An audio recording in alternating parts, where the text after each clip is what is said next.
next 40 days of Lent here at Salt House, we want to put into practice a more honest spirituality. We'll do it by exploring a way of living that has led to remarkable healing and transformation, the kind Jesus taught us. It's a global movement fueled by humility and grace lived in beloved community that began in the 1930s.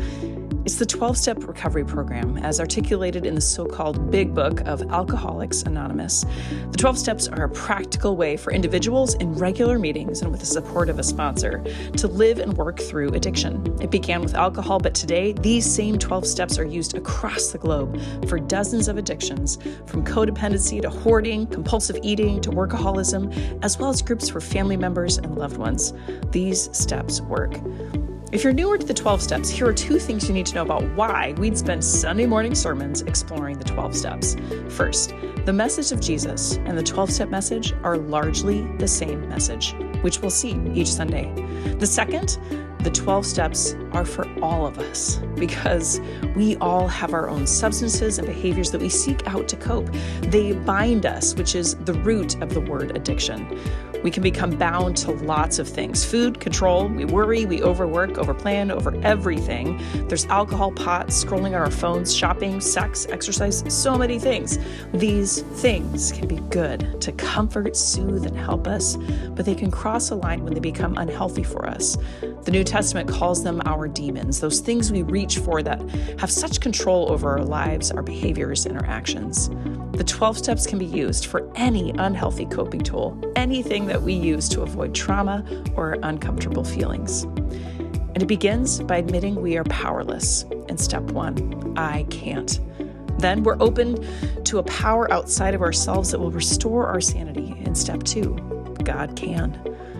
In step 3, we make a decision to hand our lives over to the care of God. It's the moment of open-handed surrender. I think I'll let God. And then we keep dancing the open hand 3-step waltz of I can't, God can, I think I'll let God.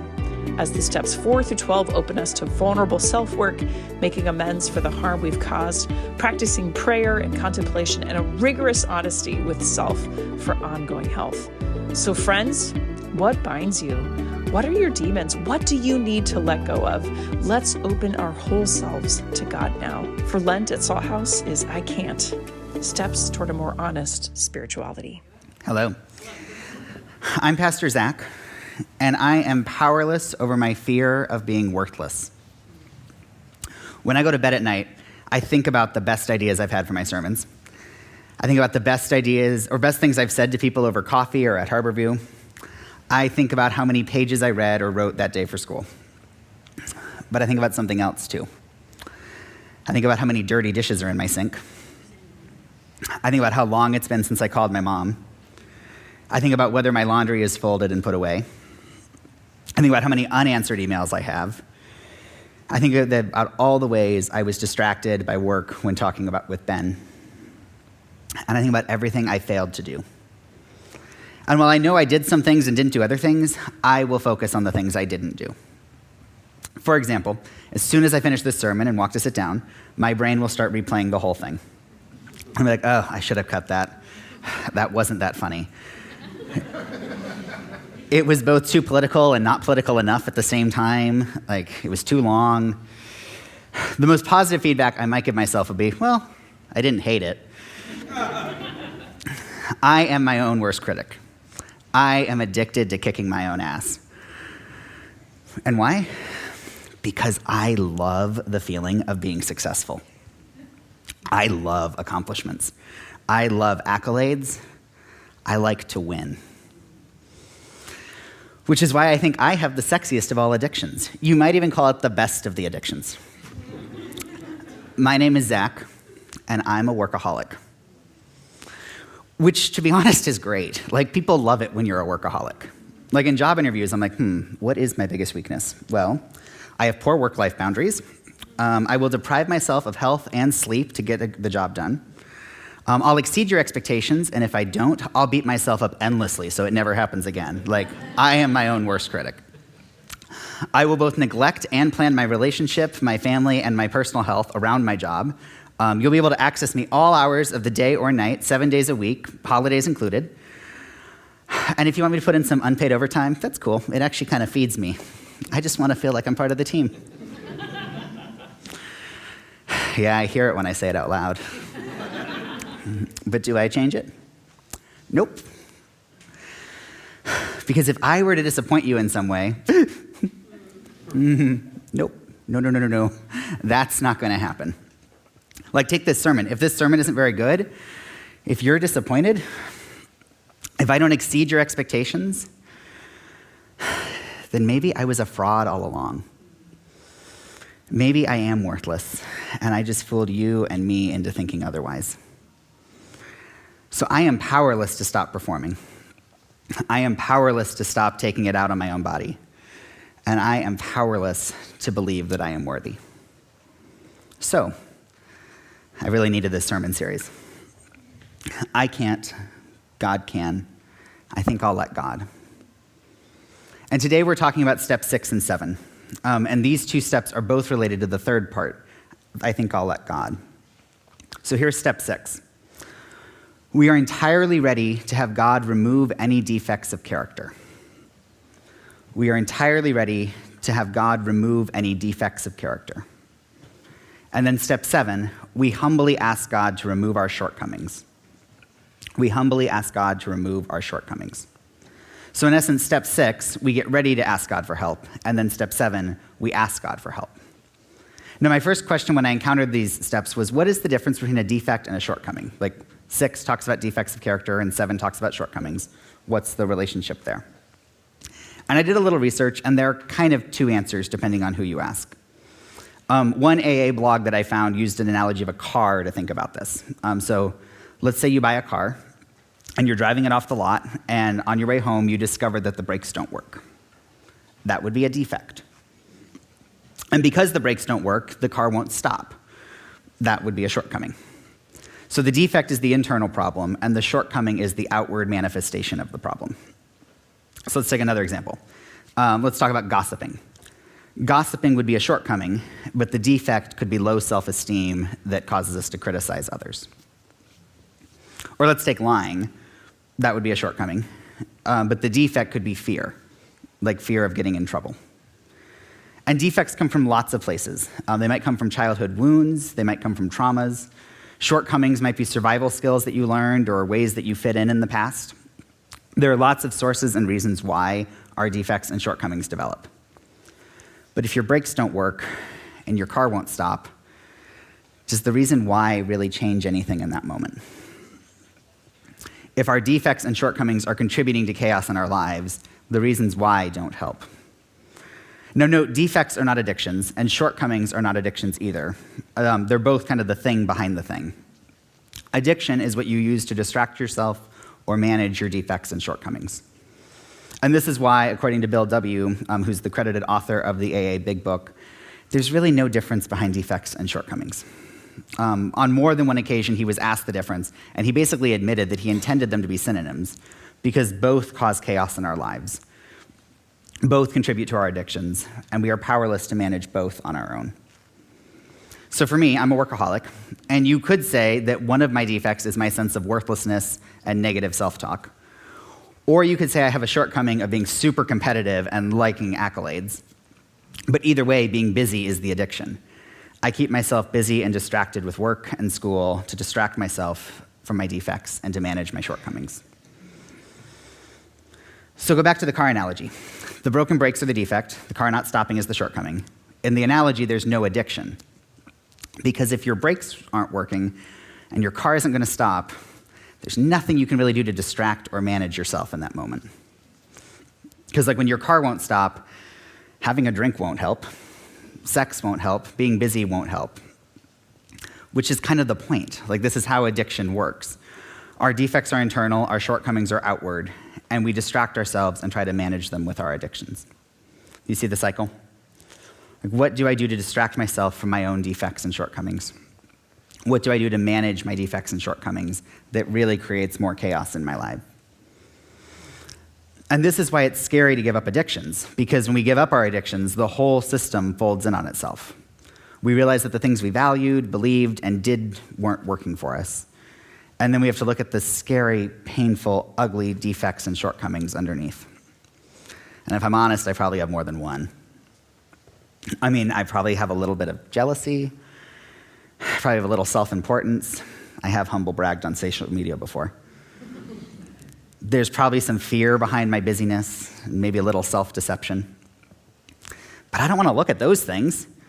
I mean, and if you were to try to understand, heal, or fix your defects of character, it would crush you. It would hurt. It would be way too much, and we'd probably screw it up.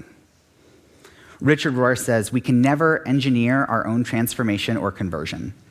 If we try, it will be a self-centered and well-controlled version of conversion, with most of our preferences and addictions fully in place, but now well disguised.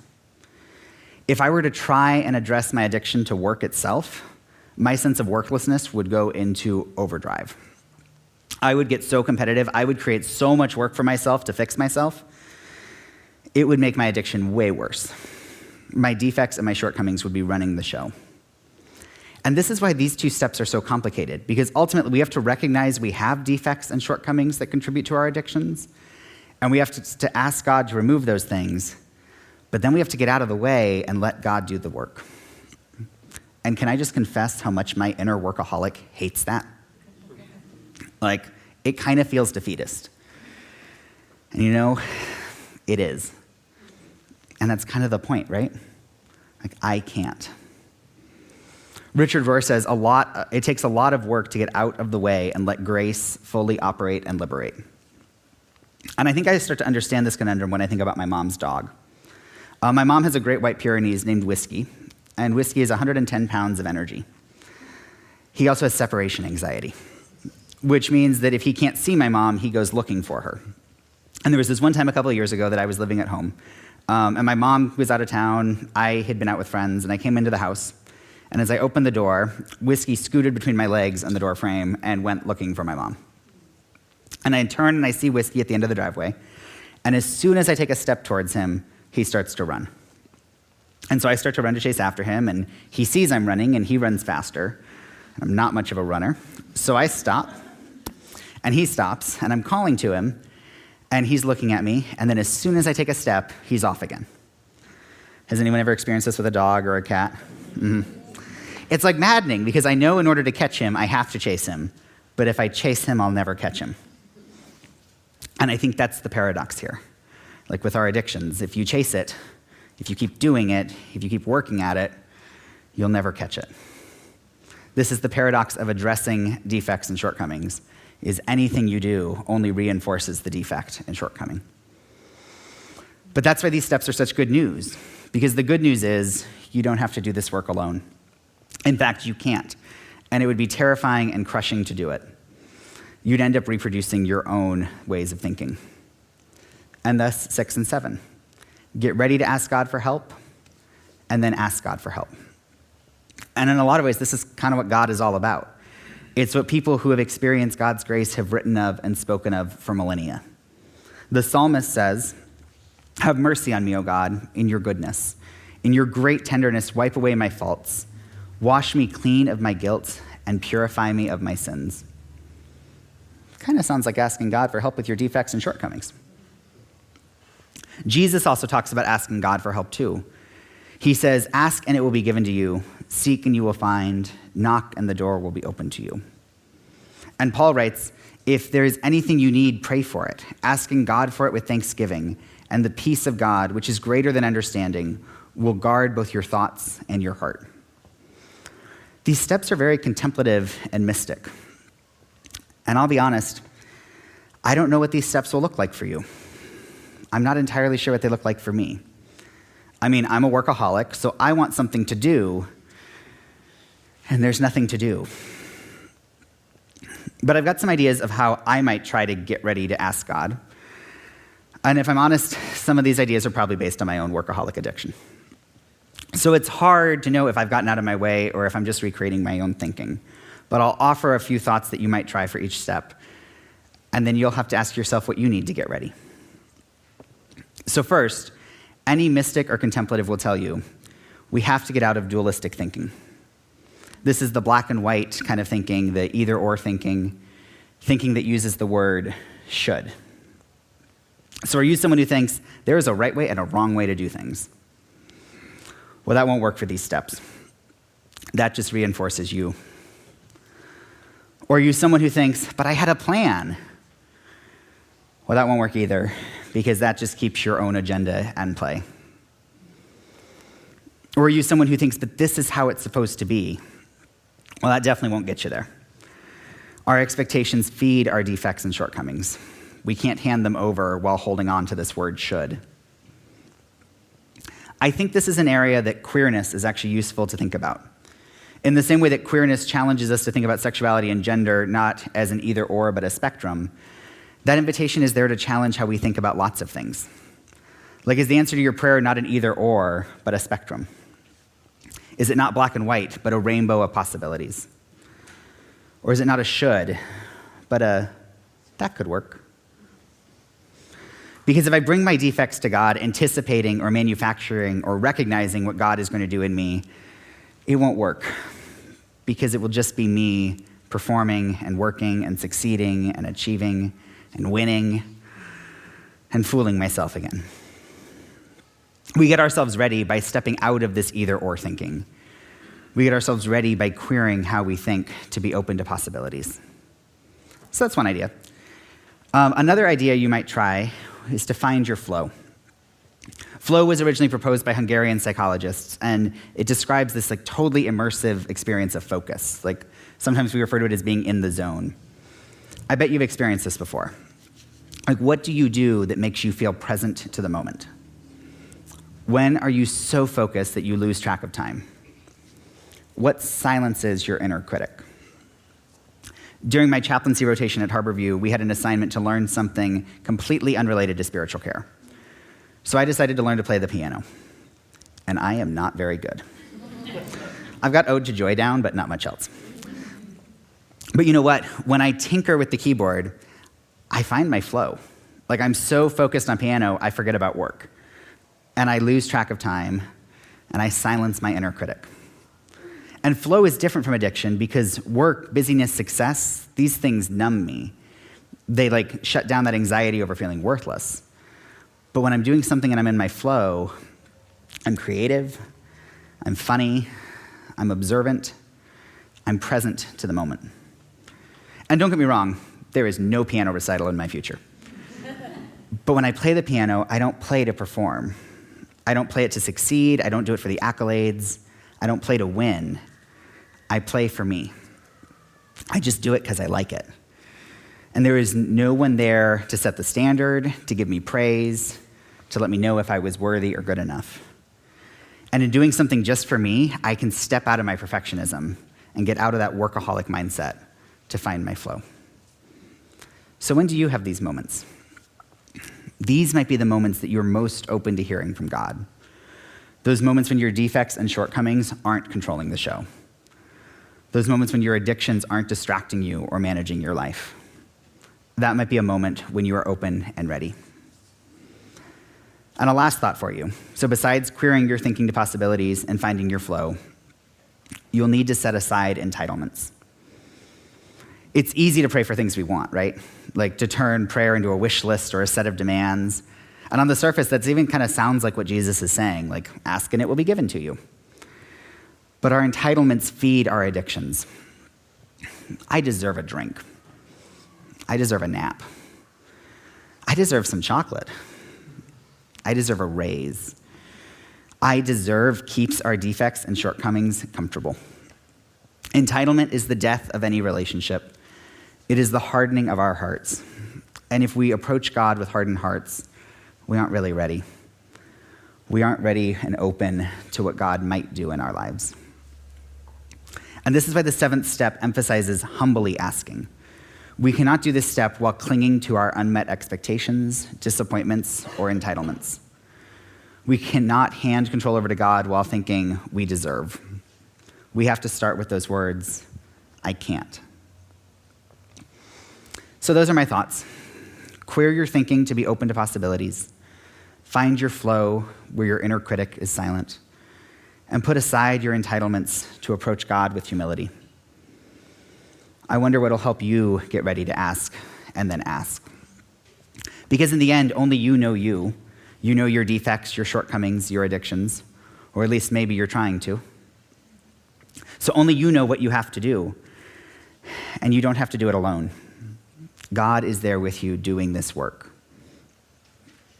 And whatever it looks like for you, here is something I know to be true. There is nothing you can do to make God love you less. And the inverse is true too. There is nothing you can do to make God love you more. And I'm not going to lie, the workaholic in me hates that. Like, God, I wish I could earn a few points. Like, I really want God to look at me and go, oh, you didn't have to do that, Zach, but I'll admit I was impressed. And you see how easy it is? Like, it's so easy to make God say what I want God to say. And for me, when I make God in my own image, he's competitive too. Because I haven't quite figured this step out. But luckily, that's not God. God is still God, even when I am me. And that means we can enter into these steps anytime we need to, anytime we're ready, over and over again. You can pray if you're ready now. You can pray if you're ready later. You can pray for God's help over and over and over again. As we've said a few times, we aren't really working the steps in this sermon series. We don't have sponsors and meetings and those other parts of the 12 steps process. We're studying them and learning about them and allowing them to take shape in us this season. But if these steps are something you're ready to engage, if you want to try on 6 and 7, I do have an invitation for you today. Over under the cross, we've set up a kneeling station. There are cushions on the ground, and you're invited to try out steps 6 and 7 by kneeling on a cushion during communion, by taking this posture of humility, being ready to ask God to remove your defects, and then humbly asking God to remove your shortcomings. And you may not be ready. This step acknowledges that. Step 6 is all about the process of getting ready. But I have to believe that God is in that process too. And a humble prayer might be, God, I don't know how to do this. Help me. That's a good start. Because the good news is, you are not your defects. You are not your shortcomings. And you're not your addictions. But God will still meet you in those places, wherever you are, whenever you are ready. All you have to do is ask. Amen? Amen. Amen.